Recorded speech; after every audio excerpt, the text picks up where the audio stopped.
শ্ৰদ্ধাৰ শিক্ষাগুৰুসকল, আমি 26 ফেব্ৰুৱাৰীত হ'ব লগা আমাৰ যি FLSৰ এক্সাম তাৰ বাবে গণিতৰ সহায়ক হোৱাকৈ ইতিমধ্যে এটা ভিডিঅ' মই প্ৰস্তুত কৰি দিছিলোঁ। আপোনালোকে সেই ভিডিঅ'টো কেনে পালে জনাব। আৰু এতিয়া আজি আমি ভাষা কেনেকৈনো আমি শিশুসকলক ভাষাৰ যি FLSৰ এক্সাম বা FLSৰ যি আমাৰ মূল্যাংকন হ'ব, সেই মূল্যাংকনবোৰ শিশুসকলক তাৰ বাবে আমি কেনেকৈনো অভ্যস্ত কৰি তুলিম বা কেনেকৈনো তেওঁলোকক আমি শিকাম, তাৰ এটা আমি আভাস দিবলৈ যত্ন কৰিম। বহুতে এই ধৰণৰ PDF-বোৰ পাইছে বা বহুতে এনে ধৰণৰ প্ৰশ্নবোৰ মানে নিজাকৈ যুগুতাইছে হওক বুলি এই ভিডিঅ'টো প্ৰস্তুত কৰিবলৈ ওলাইছোঁ। আৰু পোনপ্ৰথমে মই ক'বলৈ ইচ্ছা কৰিম যে যেনেকৈ আমি TARLত প্ৰথমতে দফা, তাৰপিছত আমাৰ ষ্টৰী যিটো আমি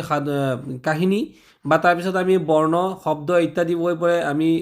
মানে আগবাঢ়িছিলোঁ, ইয়াতো কিন্তু এক প্ৰকাৰ তেনেকৈ আমি প্ৰথমতে বৰ্ণৰখিনিৰ পৰাই যাব আৰু ইয়াতে কিছুমান শিকন ফলাফল থাকিব। সেই শিকন ফলাফলৰ ওপৰত ভিত্তি কৰি আমি শিশুসকলক আমি এনেকৈ প্ৰস্তুত কৰিব পাৰোঁ। আৰু এইটো এটা মডেল, এনেকুৱা নহয় যে এই প্ৰশ্নটোৱে আপোনালোকে কৰিব লাগিব, এইটো এটা মডেল দিছে আৰু আপোনালোকে ইয়াৰ পৰা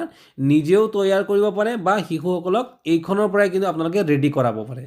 গতিকে ইয়াতে চাওক, প্ৰথমে এটা দিছিলে যে শ্ৰৱণবোধ, শিশুসকলক শিকন ফলাফল হ'ব শ্ৰৱণবোধ, তেওঁলোকে শুনিব পাৰি কিমানকৈ শুনি পেলাই বুজি পাইছে বা শ্ৰৱণ শুনিব পাৰিছে নে নাই, সেইটোৰ ওপৰত ভিত্তি কৰি কিছুমান কুৱেশ্যন দিয়া হ'ব। প্ৰয়োজনীয় সামগ্ৰী হ'ব বুলি ছবি সংলগ্ন কাৰ্যপত্ৰ। যিগৰাকী পৰ্যবেক্ষক থাকিব তেখেতে কিছুমান ইয়াতে ছবি বা কাৰ্ড দেখুওৱা হ'ব, তেওঁলোকে এই ছবি বা কাৰ্ডখনৰ দ্বাৰা তেওঁলোকে তাৰ পৰা পঢ়ি পেলাই তেওঁলোকে বাচ্চাই বা শিশুৱে আমি ক'ব পাৰিছেনে নাই। ধৰি লওক প্ৰথমটো ইয়াত দিছে যে শিশুটিয়ে কল খাইছে। ইয়াতে চাওক 4টা চিত্ৰ দিয়া আছে। প্ৰথমটোত আইচক্ৰীম খোৱা, কল খোৱা, এনেকুৱা আঙুৰ খাইছে। আৰু মানে ইয়াত এনেকুৱা দিছে যে চাৰিওটাতেই কিবা এটা খাইছে, কিন্তু খাই থকাই বুজাইছে, যাতে শিশুৱে এই 4টাৰ ভিতৰত স্পষ্টকৈ ইণ্ডিকেট কৰিব পাৰে যে সঁচাকৈ কল খোৱা কোনটো। গতিকে এইটো হ'ব তেওঁৰ শ্ৰৱণবোধ। আমি এই বাক্যটো শিশুটিয়ে কল খাইছে, এইটো বাক্যটো তেওঁ কৈ দিব আৰু কৈ দিয়াৰ পিছত ইয়াৰ পৰা তেওঁক ইণ্ডিকেট কৰিবলৈ দিব। এইটো হৈছে প্ৰথমটো প্ৰশ্ন। তাৰপিছত ইয়াতে আৰু এটা পিকচাৰ দিয়া হৈছে যে কেইজনমান শিশুৱে বাদ্য বজাইছে। ইয়াতে বাদ্য কোনটোত বজাইছে, প্ৰথমটো ছবিত চাওক, এটা হয়তো কিবা এটা ডিছকাশ্যন হৈছে, অফিচতে হৈছে। ছেকেণ্ডত বাচ্চাবিলাকে কিবা এটা ভায়লিন টাইপৰ বজাই আছে। তৃতীয়টোত তেওঁলোকে নাম্বাৰৰ ওপৰত কিবা এটা গেম খেলিছে। চতুৰ্থটোত ইয়াত দিছে কি পেইণ্টিং কৰিছে। গতিকে বাচ্চাই যাতে ক'ব পাৰে যে কোনটোত বজাইছে। তাৰপিছত আমি কুঁৱাৰ পৰা পানী পাওঁ। কুঁৱাৰ পৰা পানী, ইয়াত বিভিন্ন ধৰণৰ চিত্ৰ একে দেখাত, মানে কি একে দেখাত চিত্ৰবোৰ দিয়া হৈছে যে এনেকুৱা। প্ৰথমটো চিত্ৰত কিন্তু এইটো কুঁৱাৰ পৰা পানী উঠাই থকা নাই, দ্বিতীয়টোত পানী উঠাই আছে বা তৃতীয়টো আৰু চতুৰ্থটো আছে। কিন্তু আমাৰ এই শব্দ, আমি যি লাইনকেইটা কৈছোঁ সেই লাইনৰ ওপৰত ভিত্তি কৰি মিলিছেনে নাই, যে আমি কুঁৱাৰ পৰা পানী পাওঁ আৰু ৰেহানে পুলি ব্যৱহাৰ কৰি কুঁৱাৰ পৰা পানী তুলি আছে। গতিকে পুলি কোনটোত ব্যৱহাৰ কৰিছে, এই যে তৃতীয় বা চতুৰ্থটোত কিন্তু পুলি ব্যৱহাৰ কৰা নাই, 2 নম্বৰ ছবিটোত পুলি ব্যৱহাৰ কৰিছে। গতিকে ইয়াৰ পিছৰটোত হৈছে সকলোৱে ট্ৰেফিক নিয়ম মানি চলিব লাগে। 3জন বন্ধুৱে হাতত ধৰি ৰাস্তা পাৰ হৈছে। গতিকে আজি মই শিশুসকলক তেনেকৈ কৰাবলৈ মই নিজেও যত্ন কৰিছিলোঁ যে হাতত ধৰি পাৰ হোৱা ছবি কোনটো। যদিও ইয়াতে আটাইকেইটাতে বিভিন্নজনৰ বন্ধু বান্ধৱী পাৰ হৈছে, কিন্তু হাতত ধৰি পাৰ হোৱা ছবিটো যে 3 নম্বৰ ছবিটো, যাতে স্পষ্টকৈ শিশুৱে এইটো কৈ দিব পাৰে। এজন খেতিয়কে পথাৰত বিভিন্ন কাম কৰে, পৰিয়ালৰ প্ৰতিজন সদস্যই তেওঁক সহায় কৰে। শিশুসকলে শস্যবোৰ বস্তাত ভৰাই সহায় কৰিছে। গতিকে বস্তাত ভৰাই থকা ছবি কোনটো, প্ৰথমৰ ছবিটো হৈছে গৰুৱে হাল বোৱা ছবি। তাৰপিছতে ধৰি লওক এনেকৈ কাম কৰি বিভিন্ন মৰণা মৰা ছবি বা ইয়াতে শস্য গুচোৱা ছবি ইত্যাদি ধৰণৰ ছবি কিছুমান আছে। আৰু একেবাৰে বস্তাত ভৰোৱা ছবিটো 4 নম্বৰ। গতিকে শিশুৱে যাতে এইখিনি ক'ব পাৰে। আৰু প্ৰত্যাহিত সঁহাৰিবোৰ দি দিছে কোনটো ইয়াৰ ৰিজাল্ট হ'ব। আৰু মূল্যাংকনৰ নিৰ্দেশনা, যে প্ৰথমটোত মানে 5টাৰ ভিতৰত কেইটা পাৰিলে আৰু কিমান ছেকেণ্ড। গতিকে ইয়াতে মূল্যাংকন ৰুব্ৰিক, অৰ্থাৎ মান নিৰূপণটো আমি কিমান দিব, যে সঠিকভাৱে ছবিটোত 4-5টা বাক্য মিলাব পাৰিছে তেতিয়াহ'লে 3 নম্বৰ, এটা বাক্য মিলাব পাৰিছে 1 নম্বৰ, যদি পৰা নাই 0। গতিকে এইটো আমাৰ প্ৰথমটো কুৱেশ্যন। চাওক, এতিয়া দ্বিতীয়টো কুৱেশ্যনত যিটো আমি শিকন ফলাফলটোৰ ওপৰত ভিত্তি কৰি চাব লাগিব, যে ধ্বনি সজাগতা, প্ৰদত্ত শব্দত ভিন ভিন ধ্বনি চিনাক্ত কৰিব। এইটো হৈছে ধ্বনি সজাগতা। মানে আমি এই কুৱেশ্যনটোৱে যে চিমিলাৰ দিব লাগিব তেনেকুৱা কথা নহয়। আৰু আমি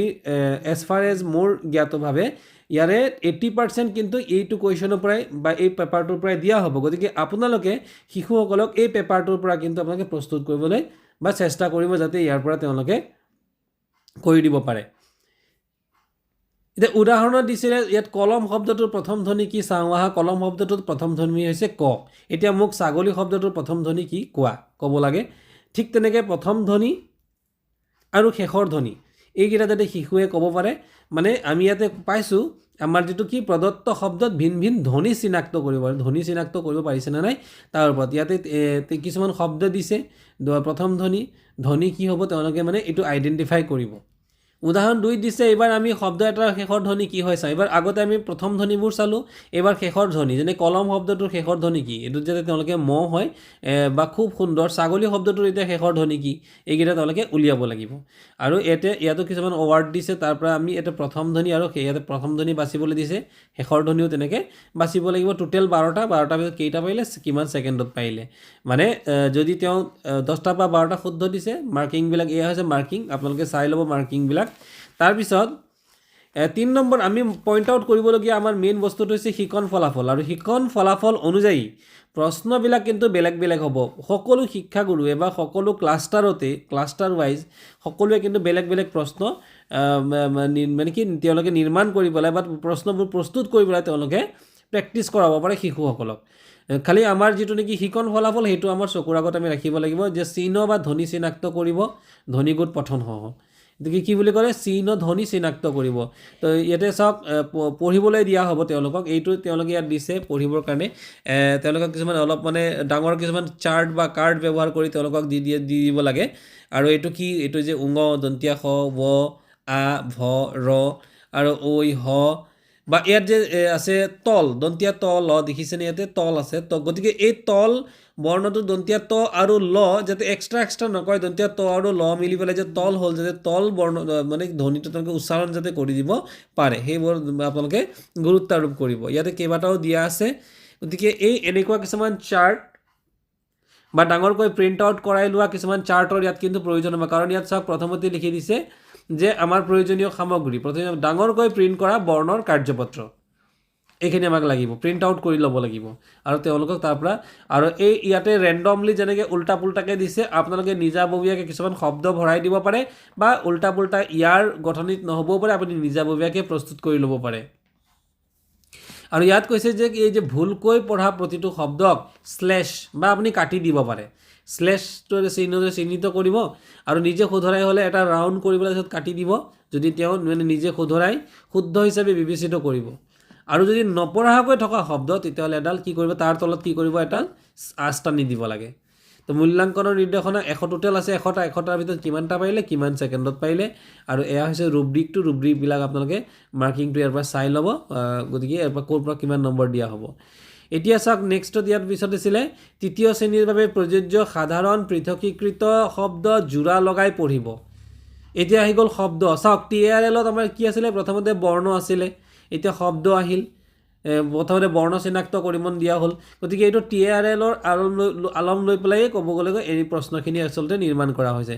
ডাঙৰকৈ প্ৰিণ্ট আউট কৰা শব্দৰ পৃষ্ঠ বা তালিকা প্ৰিণ্ট আউট কৰি ল'ব লাগিব যাতে শিশুৱে আৰু এই আমাৰ যিটো নেকি পঠোদ্ধাৰ ডিকোডিংটো আমাক দিছে যে এই ডিকোডিংটো আমি কি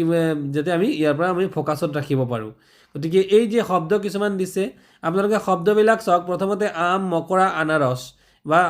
বা ৰাঙলী বা কৃপণ এইবিলাকত কিন্তু কোনো যুক্তাক্ষৰ নাই ইয়াৰ পিছত লাহে লাহে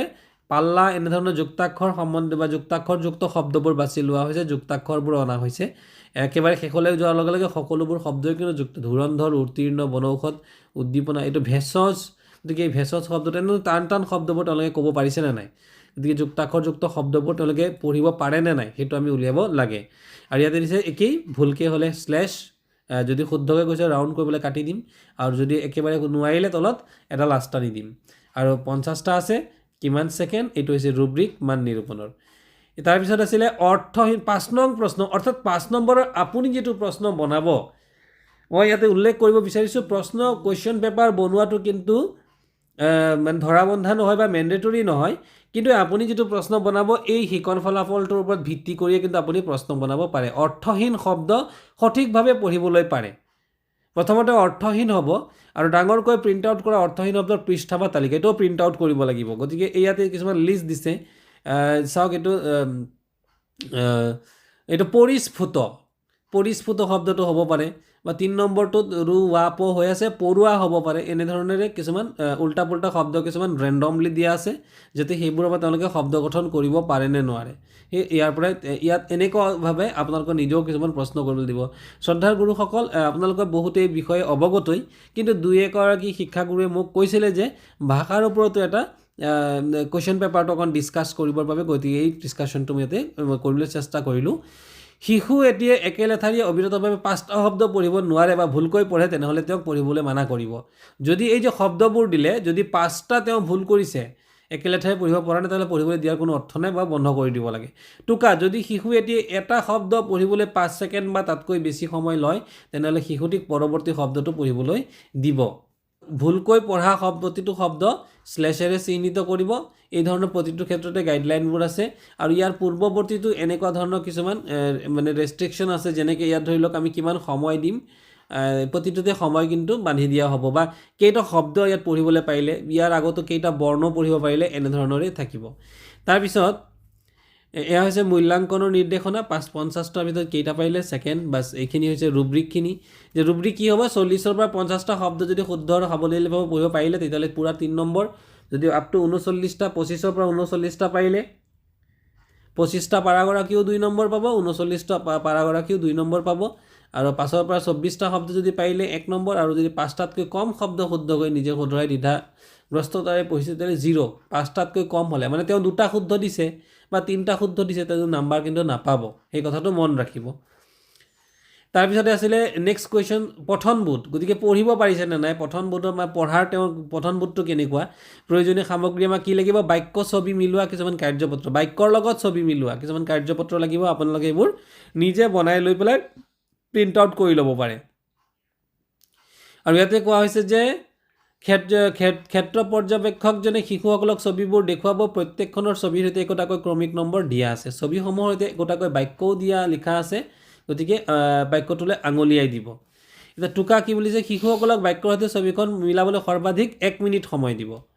মানে এইটো মিলাবৰ কাৰণে 1 মিনিটেই দিয়া হ'ব যদি এটা শিশুৱে এটা বাক্যত 1 মিনিটলৈ কোনো ধৰণৰ সঁহাৰি নিদিয়ে তেনেহ'লে শিশুটিক পৰৱৰ্তী বাক্যটোলৈ আগবঢ়াব গতিকে প্ৰথম বাক্যটো দিলে শিক্ষকজনে শ্ৰেণীকোঠাত শিকাই আছে তো কোনটো ছবিত শিকাই আছে আপোনালোকে এনেধৰণৰ কিছুমান শব্দ আমাৰ আচলতে এই যে ইয়াতে শব্দ কিছুমান চাৰ্ট দিয়া হৈছে এইটো আচলতে বিগ বুকৰ লগত ৰিলেটেড কিছুমান চাৰ্ট গতিকে আমি বিগ বুকৰ যে আমি শিশুসকলক বিগ বুক পঢ়োৱাৰ যিটো ধাৰণা দিছোঁ বা ইতিমধ্যে আমি এই ধাৰণাবোৰ কিন্তু বিদ্যালয়ত এই প্ৰশ্নটোৰ আলম লৈ পেলাই কিন্তু আমি এইকেইদিন বিশেষকৈ 26 ফেব্ৰুৱাৰীলৈকে এই কামখিনি কিন্তু আমি কৰি থাকিব লাগিব তাৰপিছতে শিশুকেইটা গৰু গাড়ীৰে বিদ্যালয়লৈ গৈ আছে কোনটোত গৈ আছে ইয়াতে তেওঁলোকে মনোৰঞ্জনমূলক কিছুমান ছবি ইয়াত আছে চাইকেলেৰে গৈছে গৰু গাড়ীৰে গৈছে এইটো এটা খুব মনোৰঞ্জনমূলক ছবি দিয়া হৈছে ইয়াতে নাৱেৰে গৈছে তো কোনটো হয় তেওঁলোকে উলিয়াব আলিয়াই কাঠৰ খাটখনত ওলমাই থোৱা ৰছীডালেৰে খেলি আছে গতিকে চাওক এইটো যে এটা প্ৰশ্ন দিছে আমাৰ প্ৰথমত এটা প্ৰশ্ন দিছিলে যে পুলিৰে কুৱাৰ পৰা পানী তুলিছে তাৰ প্ৰথম ছবিটো কিন্তু এই যে আলিয়াই কাঠৰে খাটখনত ওলমাই থোৱা ৰছীডালেৰে যে খেলি আছে সেই ছবিটো কিন্তু প্ৰথমতেও আছিলে কিন্তু তেওঁ কোনটোত আইডেণ্টিফাই কৰিব সেইটো তেওঁৰ ওপৰত ডিপেণ্ড কৰিব মানে শিশুটিৰ ওপৰত ডিপেণ্ড কৰিব গতিকে এনেধৰণেৰে আপোনালোকে প্ৰেক্টিছ কৰাই থাকিব এইকেইদিন তাৰপিছত আছিলে উদ্যানখনত বহুকেইডাল গছ আছে বহুকেইডাল গছ মানে ইয়াতে শিশুসকল গছত বগাই আছে বহুকেইডাল গছো আছে আৰু শিশুসকলে গছতো বগাইছে গতিকে ইয়াতে চাওক প্ৰথমটো ছবিত কিন্তু বহুকেইটা শিশু আছে কিন্তু গছত বগোৱা নাই গতিকে গছত বগোৱা ছবি কোনটোত আছে 3 নম্বৰত আছে 4 নম্বৰটোত আছে গছত বগাই আছে গতিকে শিশু থকাটো ইয়াত কিন্তু শিশুৱে তেওঁলোকৰ যিটো নেকি বুদ্ধিমত্তা স্পষ্টভাৱে ওলাই পৰিব শিশু থকাটো ইয়াতে গোটেইকেইটাতে তেওঁ কৈ দিব পাৰে যে প্ৰথমৰটোৱে হয় বুলি কিন্তু বা দ্বিতীয়টোৱে হয় বুলি কিন্তু গছত যে বগাই আছে তাৰ মিনিংটো তেওঁ বুজি পাব লাগিব আৰু গছত বগাই থকা একজেক্ট ছবিটো তেওঁ দেখুৱাব পাৰিব লাগিব তাৰপিছত এইটো নেক্সট ছবি সকলো মানুহে কাম কৰে তেওঁলোকে কাম কৰাৰ বিনিময়ত ধন পায় কুমাৰজনে ধন আৰ্জিবলৈ মাটিৰ বাচন আৰু পাত্ৰ বিক্ৰী কৰিছে গতিকে ইয়াতে আটাইকেইটাতে কিন্তু বিক্ৰী কৰি থাকে 2 নম্বৰটোত ফল বিক্ৰী কৰিছে তৃতীয়টোত ইয়াতে কিছুমান খেলনা আছে চতুৰ্থটোত আইচক্ৰীম বিক্ৰী কৰিছে কিন্তু মাটিৰ বাচন কিন্তু প্ৰথমটোত কৰিছে যাতে তেওঁ এই প্ৰথমটো যাতে দেখুৱাব পাৰে আমি সেইটোত গুৰুত্ব দিব লাগিব আৰু ইয়াতে সঁহাৰিবিলাক দিয়া আছে লগতে কোনটোত 5টাত কেইটা পাৰিলে ছেকেণ্ড কিমান প্ৰতিটোতে আমি কিমান ছেকেণ্ডত পাৰিলে সেইটো আমি কিন্তু নোট ডাউন কৰিব লাগিব গতিকে ইয়াতে দিছে 4-5টা বাক্য সঠিকভাৱে ছবিৰ সৈতে মিলাব পাৰিছে মাৰ্কিং ৰুব্ৰিকবিলাক দিছে যদি 4ৰ পৰা 5টা বাক্য সঠিকভাৱে মিলাব পাৰে 3 নম্বৰ, যদি 2ৰ পৰা 3টা বাক্য সঠিকভাৱে মিলাব পাৰে তেতিয়াহ'লে 2 নম্বৰ, এটা বাক্য যদি সঠিকভাৱে মিলাব পাৰিছে তেতিয়াহ'লে 1 নম্বৰ, আৰু এটাও যদি পৰা নাই 0। তাৰপিছত ইয়াতে দিছে নেক্সট কুৱেশ্যন, যিটো এই কুৱেশ্যনটো হৈছে 7 নং কুৱেশ্যন। আপোনালোকে বনাওঁতে 7 নম্বৰ এটা প্ৰশ্ন বনাব। দফা এটা সঠিকভাৱে স্পষ্ট উচ্চাৰণেৰে সঠিক গতিৰে স্বয়ংক্ৰিয়ভাৱে আৰু সঠিক প্ৰকাশ ভংগীৰে পঢ়িব আৰু দফাটো বুজি পাব। প্ৰয়োজনীয় সামগ্ৰী কাৰ্যপত্ৰ ডাঙৰ আখৰেৰে প্ৰিণ্ট কৰা সাধু এটা আৰু ঘড়ী টাইমাৰ এটা। টাইমাৰ কিন্তু আমাক লাগিব, যে কিমান ছেকেণ্ড ল'লে আমাক তাৰ বাবে আমাক টাইমাৰ প্ৰয়োজন হ'ব। তো এতিয়া কি হৈছে কি ইয়াতে আমি নেক্সট কুৱেশ্যনবিলাক যেনেকৈ তেওঁলোকক টোকা যেতিয়া শিশুটিয়ে প্ৰথম শব্দটো পঢ়িব তেতিয়া ঘড়ী বিৰাম ঘড়ীটো বা টাইমাৰটো আমি কিন্তু আৰম্ভ কৰি দিম। গতিকে নিৰ্ধাৰিত সময় কিমান 60 ছেকেণ্ড, 60 ছেকেণ্ড তেওঁক দিয়া হ'ব। যদি কোনোবা শিশুৱে বেছি সময় লয় তেনেহ'লে শিশুটোক পঢ়িবলৈ দিব। টোকা যদি শিশু এটিয়ে এটা শব্দ পঢ়িবলৈ 5 ছেকেণ্ড বা তাতকৈ বেছি সময় লয় তেনেহ'লে শিশুটিক পৰৱৰ্তী শব্দটো পঢ়িবলৈ দিব। 5 ছেকেণ্ডতকৈ যদি বেছি লৈ লৈছে আমি সেই শব্দটো আৰু ৰখাই নথওঁ। তো আপোনালোকে টাইমিংটো কিন্তু অকণ মনত ৰাখিব লাগিব। এই টাইমিং অনুযায়ী তেওঁলোকক প্ৰেক্টিছ কৰাব লাগিব, কাৰণ বাহিৰা পৰ্যবেক্ষকগৰাকী কিন্তু এই টাইমিঙৰ ওপৰত ভিত্তি কৰি তেওঁলোকক কিন্তু কুৱেশ্যনবোৰ কৰিবলৈ দিব। নেক্সট আছিলে এইটো এটা সাধু কাহিনী দি দিছে। এই সাধু কাহিনীটো তেওঁলোকক মানে পঢ়িবলৈ দিয়া হ'ব। পঢ়ি পেলাই ইয়াত কিছুমান ইয়াতে যিটো দিলে যে ৰমন আৰু ৰোহিত খেলপথাৰত আছে, বান্দৰৰ দৰে খুঁটাত বান্ধি থোৱা মাৰি এডালত ঝুলি থাকিবলৈ ৰমনে ভাল পায়। বিভিন্ন ইয়াত বাক্য কেইটামান দিলে, আৰু এই বাক্যৰ ওপৰত আলম লৈ পেলাই শিশুৰ পঠনৰ ওপৰত ভিত্তি কৰি 60 ছেকেণ্ডৰ ভিতৰত পঢ়া। মানে এইটো কিন্তু 60 ছেকেণ্ডৰ ভিতৰত পঢ়িব লাগিব। সাধুটোত বা কাহিনীটোত তলত দিয়া ধৰণে দাগ দিব বা চিহ্নিত কৰিব। মানে ইয়াতে দিছে যে ভুলকৈ পঢ়া প্ৰতিটো শব্দ স্লেছেৰে চিহ্নিত কৰিব, মানে কাটি দিলেই হ'ল। যোনটো ভুলকৈ পঢ়িছে কাটি দিব বা স্লেছ দি পেলাই আইডেণ্টিফাই কৰিব। নিজে শুদ্ধকৈ পঢ়া শব্দবোৰক শুদ্ধ হিচাপে বিবেচিত কৰিব, এইটোৱে মাৰ্ক। আৰু যোনটো নেকি তেওঁ শুদ্ধকৈ পঢ়া নাই এইটো তলত আঁচ দিব। আৰু একেবাৰে শেষত পঢ়া শব্দটোৰ পিছত 60 ছেকেণ্ডৰ আগত 60 ছেকেণ্ডৰ ভিতৰত যিমানটা কমপ্লিট কৰিব পাৰিলে সিমানটালৈকেহে পঢ়িবলৈ দিব লাগিব। 60 ছেকেণ্ড যদি পাৰ হৈ গৈছে তাৰপিছত আৰু পঢ়িব দিব নালাগে। আৰু মূল্যাংকনৰ নিৰ্দেশনা কি? 1 মিনিটৰ ভিতৰত ভুলকৈ পঢ়া নপঢ়াকৈ থকা শব্দৰ সংখ্যা। 1 মিনিটৰ ভিতৰত কেইটা ভুলকৈ পঢ়িলে বা নপঢ়িলে সেইটো ইয়াত মাৰ্ক কৰিব লাগিব। তাৰপিছত নিজে শুধৰাই সঠিকভাৱে পঢ়াৰ সংখ্যা কেইটা সেইটো এই বাগ এটা টেবুল চাৰ্ট এটা লৈ ল'ব লাগিব। শিশুজনে 1 মিনিটত শুদ্ধকৈ পঢ়া মুঠ শব্দৰ সংখ্যা কেইটা, এইখিনি আমি টোটেল ডাটাবিলাক ইয়াতে ৰেকৰ্ড কৰি যাব লাগিব। দফাটোত থকা মুঠ শব্দৰ সংখ্যা যিহেতু 80 আছিলে। এটা মূল্যাংকনৰ ৰুব্ৰিক কৈছে যে স্পষ্ট উচ্চাৰণেৰে সাৱলীলতাৰে সঠিক লয়ৰে জ্যোতিচিহ্ন বুজি নিৰ্ধাৰিত সময়ৰ ভিতৰত পঢ়িব পাৰিছে তেতিয়াহ'লে 3 নম্বৰ। যদি বাক্য গঠন কৰি নিৰ্ধাৰিত সময়ৰ ভিতৰত পঢ়িব পাৰিছে তেতিয়াহ'লে 2 নম্বৰ। নিজে শুধৰাই স্পষ্ট উচ্চাৰণেৰে শব্দবোৰ একেলগে কৰি বাক্য গঠন কৰিছে তেতিয়াহ'লে 2 নম্বৰ। আৰু শব্দবোৰক বৰ্ণলৈ ভাঙি অসাৱলীলভাৱে নিৰ্ধাৰিত সময়তকৈ বেছি সময় লৈ পঢ়িছে তেতিয়াহ'লে 1 নম্বৰ। আৰু এটাও শব্দ সঠিকভাৱে পঢ়িব পৰা নাই 0 নম্বৰ। অংশ 7 আৰু এইবাৰ খ, আগতে ক অংশ আছিল, এইবাৰ খ অংশ। যে যেতিয়া শিশুটিয়ে সাধু বা কাহিনীটো পঢ়ি শেষ কৰিব লগে লগে সাধুটো আঁতৰাই নিদিব। সাধুটোৰ ওপৰত ভিত্তি কৰি শিশুসকলক এজন এজনকৈ তলত দিয়া প্ৰশ্নসমূহ সুধিব। প্ৰশ্ন কেইটামান দিয়া হৈছে। যদি শিশুটিয়ে 15 ছেকেণ্ডৰ ভিতৰত এটা প্ৰশ্ন উত্তৰ দিব নোৱাৰে তেনেহ'লে সেই প্ৰশ্নটোৰ বিপৰীতে কোনো সঁহাৰি নাই বুলি চিহ্নিত কৰিব আৰু পৰৱৰ্তী প্ৰশ্নটো সুধিব। প্ৰশ্নটো দুবাৰতকৈ বেছি নুসুধিব। যদি শিশুটিয়ে নাজানো বুলি কয় তেনেহ'লে কোনো সঁহাৰি নাই বুলি চিহ্নিত কৰিব। এতিয়া ইয়াতে প্ৰশ্নবিলাক কেনেকুৱা ধৰণৰ দিছিলে যে বন্ধু দুজন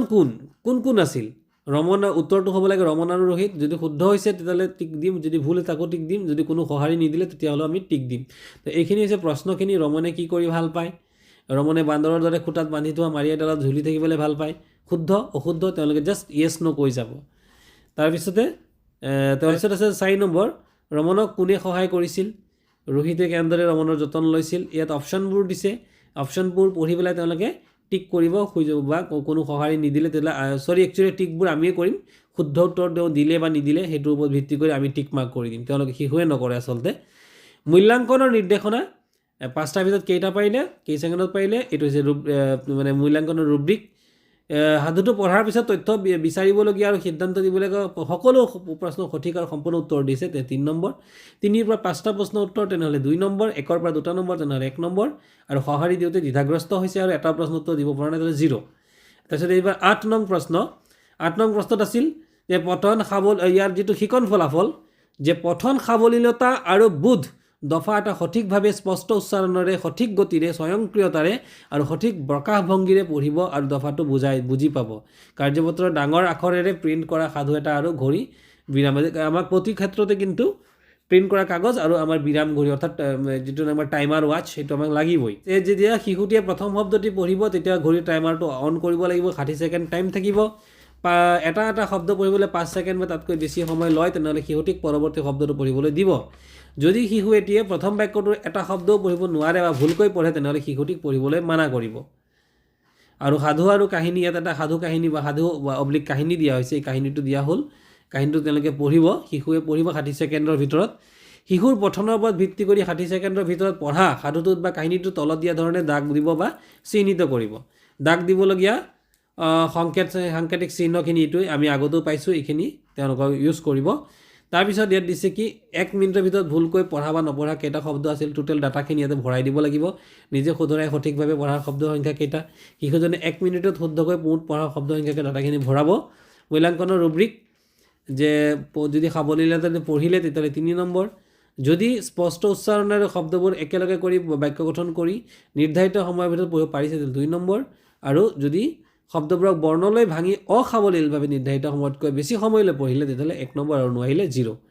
তাৰপিছত আছিলে 8ৰ খ এইবাৰ 8 নম্বৰৰ খটো খটোতো ঠিক তেনেকুৱাই যেতিয়া শিশুটিয়ে সাধু কাহিনীটো পঢ়ি শেষ কৰিব লগে লগে সাধুটো আঁতৰাই নিদিব সাধুটোৰ ওপৰত ভিত্তি কৰি শিশুসকলক এজন এজনকৈ তলত দিয়া প্ৰশ্নসমূহ সুধিব যদি শিশুটিয়ে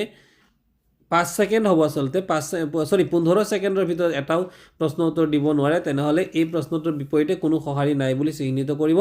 পৰৱৰ্তী প্ৰশ্নটো সুধিব প্ৰশ্নটো দুবাৰতকৈ বেছি নুসুধিব যদি শিশুটিয়ে নাজানো বুলি কয় তেতিয়াহ'লে কোনো সঁহাৰি নাই বুলি চিহ্নিত কৰিব আৰু এয়া হৈছে তেওঁলোকৰ অপশ্যনবিলাক কাৰ কথা শুনি ছাগলীটো বিৰক্ত হৈছিল উত্তৰ তেওঁলোকে আমি শুদ্ধ উত্তৰ যদি দিব পাৰে তেতিয়াহ'লে নিগনিৰ বুলি দিলে যদি শুদ্ধ উত্তৰ দিলে তেতিয়াহ'লে আমি শুদ্ধ উত্তৰ বুলি টিক কৰিম যদি নোৱাৰিলে ভুল উত্তৰ বুলি টিক কৰিম যদি কোনো সহায় নিদিলে সেইটোও টিক কৰি ল'ম এইখিনি গ'ল আমাৰ কুৱেশ্যন আৰু লগতে এটা 5টাৰ ভিতৰত কেইটা পাৰিলে কিমান ছেকেণ্ড ল'লে মূল্যাংকনৰ ৰুব্ৰিক সম্পূৰ্ণ সহায় দিলে 3 নম্বৰ যদি সাধুটো পঢ়াৰ পাছত তথ্য বিচাৰিবলগীয়া হৈছে আকৌ সাধুটো পঢ়িলে আকৌ গৈ পেলাই বিচাৰি আকৌ পঢ়ি পেলাই উলিয়াব লগা হৈছে সিদ্ধান্ত দিবলগীয়া হয় 3টা বা 5টা প্ৰশ্নৰ সঠিক উত্তৰ সম্পূৰ্ণ সহায় দিয়ে 2 নম্বৰ আৰু 1-2টা প্ৰশ্নৰ উত্তৰ সঠিক উত্তৰ দিব পাৰিলে বাকীখিনি নোৱাৰিলে তেতিয়াহ'লে 1 নম্বৰ আৰু একেবাৰে নোৱাৰিলে তেতিয়াহ'লে 0 আৰু 9 নম্বৰ আৰু একেবাৰে শেষৰ যিটো কুৱেশ্যন আমি দিম সেইটো হৈছে লিখনত ক্ৰিয়াবাচক শব্দ নামবাচক শব্দ জ্যোতিচিহ্ন ব্যৱহাৰ কৰিবলৈ পাৰিব অৰ্থাৎ আপোনালোকে মন কৰিব গুণোৎসৱত কিন্তু এই ধৰণৰ ক্ৰিয়াবাচক আৰু নামবাচক শব্দ কিন্তু ইয়াতে দিয়া হয় গতিকে ইয়াতে ছবি কাৰ্ড আৰু পেঞ্চিল ইয়াত লাগিব তো ইয়াতে তেওঁলোকক কিছুমান ছবি দিয়া হৈছে এই ছবিটো লক্ষ্য কৰিবলৈ দিয়া হ'ব তেওঁলোকক ছবিটো লক্ষ্য কৰিবলৈ দি 5টা বাক্য তেওঁলোকক কিন্তু লিখিবলৈ দিয়া হ'ব ইয়াতে দিছে বাক্য লিখন 5টা নহয় 3টা বাক্য লিখিবলৈ দিয়া হ'ব 3টাৰ ভিতৰত কেইটা পাৰিলে কেই ছেকেণ্ডত পাৰিলে ৰুব্ৰিক 3টা বাক্য যদি সম্পূৰ্ণকৈ শুদ্ধকৈ লিখে 3 নম্বৰ যদি তাৰ ভিতৰত যে 2টা বাক্য লিখিছে বা 3টা বাক্য লিখোঁতে বিশেষ্য পদ ক্ৰিয়াপদ আৰু জ্যোতিচিহ্ন সঠিকভাৱে ব্যৱহাৰ কৰাত ভুল কৰিছে তেতিয়াহ'লে 2 নম্বৰ আৰু যদি